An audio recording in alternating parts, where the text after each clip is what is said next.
In the first video of Session C, where we're looking at various edges in sports betting, we discussed each way betting. In this video, I want to discuss something that fits in this sort of Venn diagram, but pricing markets up ourselves. So that's the topic of this video. It's something that is both very valuable, but comes with a lot of caution as well. So let's go over to an Excel spreadsheet that I've prepared down here. EV, the expected value of any bet, is equal to the back odds, the odds that we can get at the bookmaker, divided by the fair odds. The fair odds being a sort of best calculation of the probability of the event winning, occurring, whatever. The question is, in this equation, we know the back odds. We know the back odds available by the bookmaker. How do we benchmark or calculate the fair odds? Now, here are three different methods. The first one, Betfair Exchange, is a peer-to-peer betting network where I can go and offer odds, back odds to anybody on any sporting event happening, and somebody else could offer slightly better odds than me, and through this process we can see quite efficient markets in markets such as match odds of Premiership football, where there's thousands of pounds of liquidity available in an efficient market. And in those markets, the very high liquid, efficient, lots of liability available markets that are shaped by very clever, syndicated, smart money, a lot of the times that is the best way of determining the fair odds of an event. For example, Manchester United versus Tottenham on the weekend in the Premiership. It's very difficult. You have to be quite experienced and confident in your mathematics to go onto the exchange with the millions of pounds shaping the match odds there, to think that you have an edge. You may have an edge, but you would be one of a very small number of people that did. Now, there are also less liquid markets around. In fact, over time, Betfair Exchange, through a process of making life much harder for themselves, has become less efficient and less liquid over the years.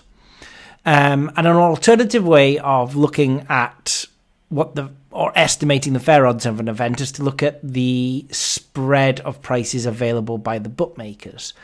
Often you might have 5 or 6 bookmakers priced up at the same price on an event, and then maybe one bookmaker is top price, maybe 10% higher than everybody else. Now, look, in a normal market, a bookmaker might have 10% margin applied to those odds. So if everybody is priced up at, for example, 3.0, and then another bookmaker is priced up at 3.25, 3.3, they're an outlier by about 10%.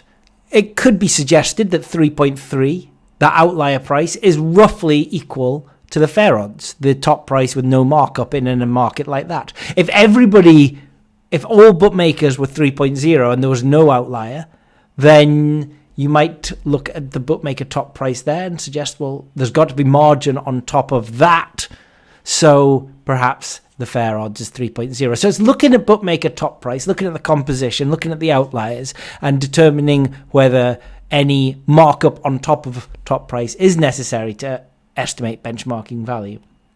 And the third way of benchmarking value is by looking at in-house probability calculations, especially when the exchange isn't liquid and we're trying to take advantage of bookmaker top price, or even take advantage of the exchange because we want to calculate price up things ourselves. So it comes with caveats. We have to know our limits. As mentioned, we can attempt to price up Manchester United to beat Tottenham on the weekend, but if our fair odds are much lower than the available match odds on the exchange, and there are hundreds of thousands of pounds in the match odds on the exchange, then we may want to think about why there is a difference there. Have we missed something? Does the markets know about an injury that we don't know about? Are our expected goals calculations correct and sourced from the right info. It's important to know when we can apply in-house probability calculations, price stuff up ourselves successfully, and when we have to be very wary that coming up with different prices to the markets is more problematic than it is potential. A little exercise here. I've got heads and tails, and I have flipped heads and tails 10 times.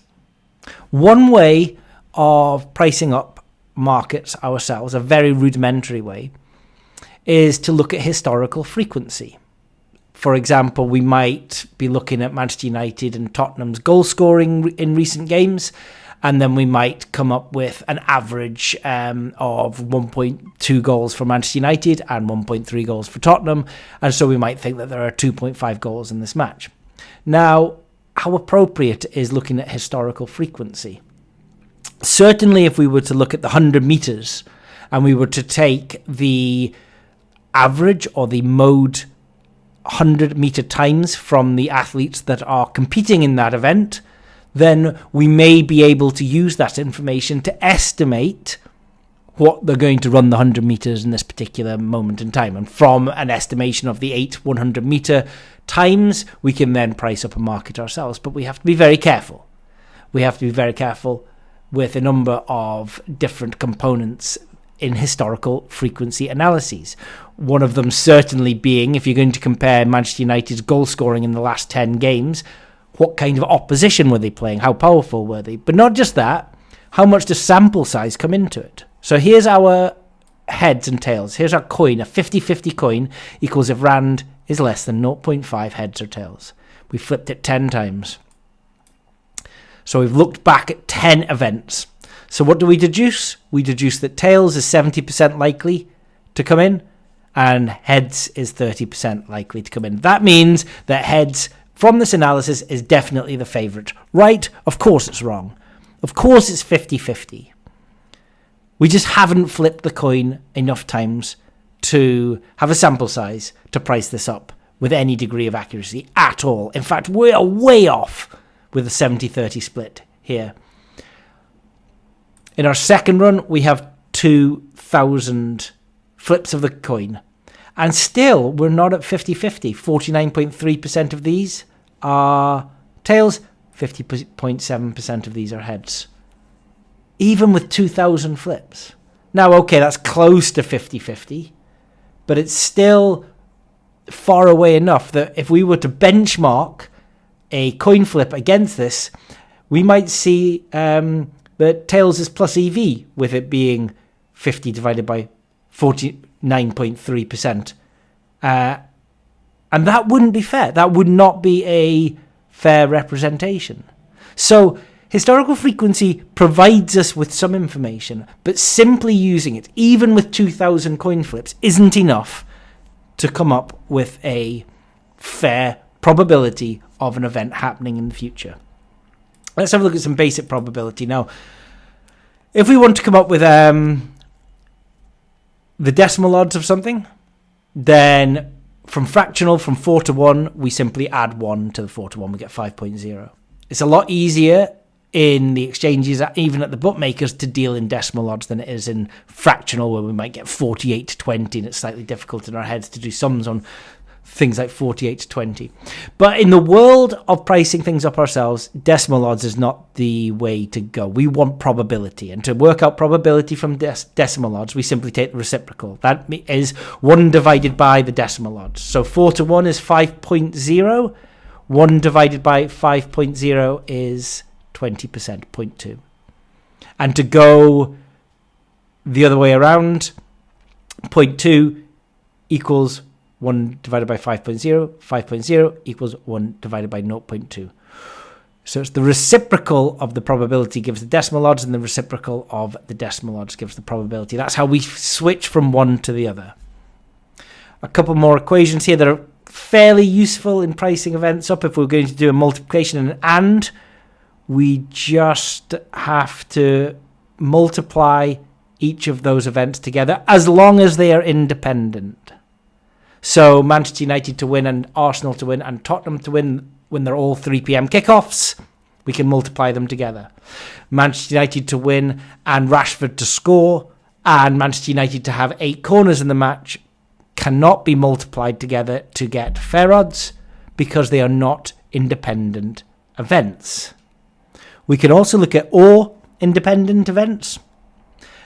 So, for example, in a Manchester United game, we might have Rashford and Ronaldo playing for Manchester United, and the or of Ronaldo to score first or Rashford to score first would be event 1 plus event 2, all the way up to event M with M non-independent events. By non-independent, I mean only one of Rashford and Ronaldo can score first, so we can add these together.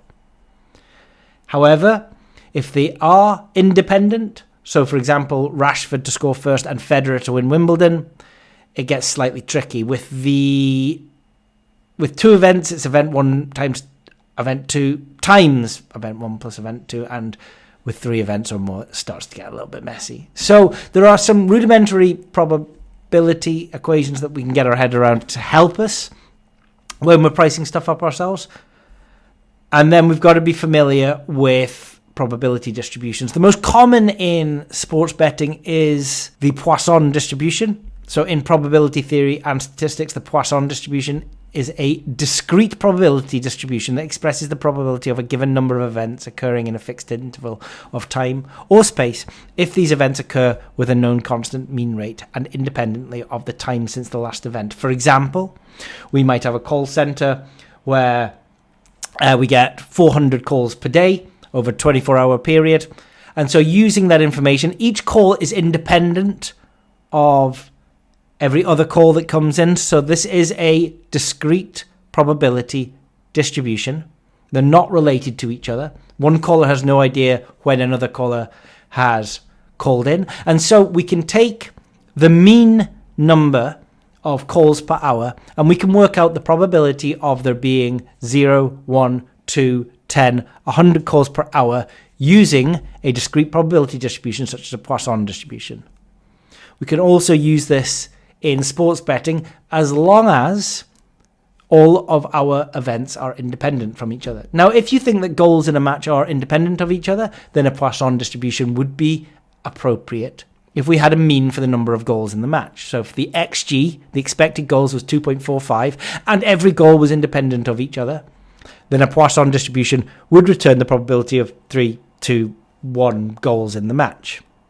However, there is also an argument perhaps that goals in a match aren't independent. As a game goes on 0-0, are both teams likely to start parking the bus and take the 1 point for the draw? Or is one team more likely to go for the win than the other team? So there are perhaps reasons to think that events that appear independent in sports betting have some dependency on each other.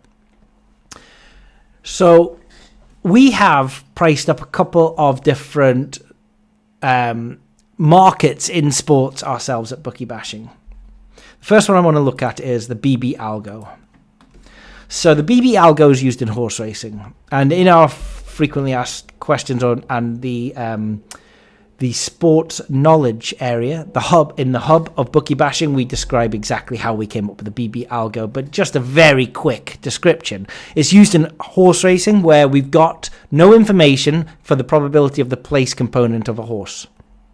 We can't get anything from the exchange. Where obviously there is smart money for horse racing on the exchange, and it would be nonsensical of us to ignore that. And we can't get anything from the market. So what do? Well, we analysed the finishing position of 1.5 million horses from 2007 to 2020. We split these horses into SP, starting price bands, and we split the bands also into number of runners, number of horses in each race. And from this, we can tell that in a 16-horse race, a horse with odds of 13.5 would have finished in the top for 28% of the time. So for every permutation of runners in a race and every band of odds, we've got this probability. Over here, we see the percentage historically of horses priced 900 to 1,000 that finished in 4th position is plotted on this graph. Very, very few horses at that price finish in 4th position. A few more when there are only 5 horses, almost none when there are 20 horses. But a regression analysis over 1.5 million horses suggested this relationship, y equals 25.09x to the power of minus 2.733, with an r squared of 0.9455. This is a fit, so this tells us how good the fit is based on the historical data that we have. If I flip over to Bookie Bashing and have a look at our horse racing tracker, here in settings, I can set the BB algo to be on, because some people want to see it, and I can turn it off, and I can exclusively see the BB algo. The BB algo is labeled by this red bar here under confidence, and I see all these horses that are plus EV based on the BB algo estimation of fair odds. The BB algo has its benefits. Betting on it at the bookmaker sort of masks how we're coming up with value, because the bookmaker can't just look at the exchange and see that we're taking a value price based on those prices, because we only use BB algo really when there is no information at the exchange. And we have a long-term return of investment that is slightly higher actually in the BB algo than using just Betfair or market prices. So using the BB algo, pricing up these place prices ourselves, it allows us to price these horses up at 7 in the morning, 8 in the morning, 9 in the morning, before there's any information on at the exchanges, and provides a little bit of longevity as well as volume with horse racing betting accounts. Flipping back over to the Excel spreadsheet, this last worksheet, we also have the Game Center at Bookie Bashing, which is a football model, and this is a hybrid model. It's under Tools. I'm just going to open it here, the Game Center. The Game Center looks at all primary and quite a lot of secondary football games. In fact, today, if we flick down, we've got the Dutch Eredivisie, a load of Brazilian leagues, Portuguese leagues, Omani Professional League. But I'm going to have a look at the big game in the English Football League Cup tonight, which is Nottingham Forest versus Manchester United. Now, what we've done here is we have used a hybrid approach where we have calculated the probability of this match finishing 0-0 all the way to 2020 using an expected goals for Nottingham Forest and an expected goals for Manchester United and an adjusted probability distribution that builds up this correct goal market. And from knowing 0-0 to 2020, we can come up with anything from under 5.5 goals, half-time score, because we've got a distribution by time period as well. In fact, we can do any time period. We could do 2-2 in 37th to 48th minute if we wanted. All the Asian handicaps, win both halves, either team to win, and over under 2.5. All these different markets, even an odd score and an even score, which is a market available at Smarkets. You can download this data. In fact, I have done here. This is for last night's game, Fulham versus Tottenham. And you can see the probability of 1-0 all the way up to 6-5 on both sides here. And 5-5 is 8,583 to 1. It's a hybrid model because we also benchmark this against the exchange where information is available, but where information is not available, we then use our own model and we adjust it so that the market always sums to 100%. And by calculating this ourselves, this allows us to have a fully liquid, efficient market. Sometimes Tottenham and BTTS, yes, on the exchange is biased because it's been boosted at bookmakers. Maybe it's been boosted to 4-1, 5.0, and it's been held up at 4.8. The fair odds are 4.057 from our game center, and that means that, you know, not only is the 4-1 at the bookmaker a good price, but the 4-8 at the exchange is a good price as well. So this game center, we are pricing up all of these markets ourselves, and we can use this information both to extract value at the bookmaker and also take value, whether we're backing or we're laying or we're even trading, on the exchanges across all football goal related markets.